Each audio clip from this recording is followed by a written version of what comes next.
चले गए, लेकिन वदराज उसी कक्षा में रह गया। एक दिन गुरुजी ने निराश होकर कहा, बेटे वदराज, पढ़ना लिखना तुम्हारी बस की बात नहीं।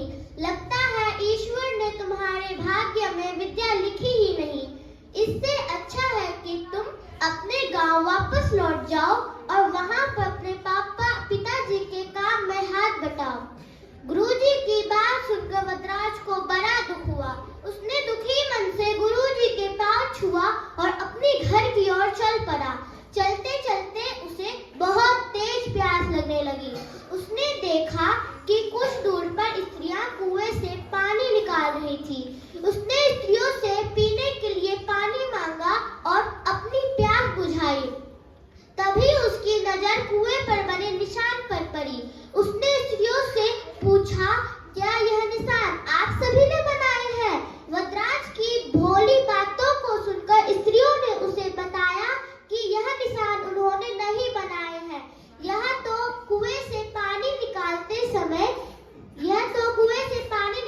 समय रस्सी के द्वारा बनाए गए हैं।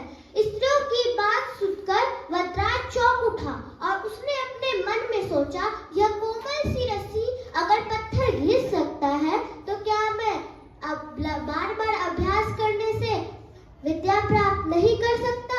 तभी वह गुरुजी के पास वापस लौट गया। उसने गुरुजी को प्रणाम किया और अपनी मन की सारी बात बताई।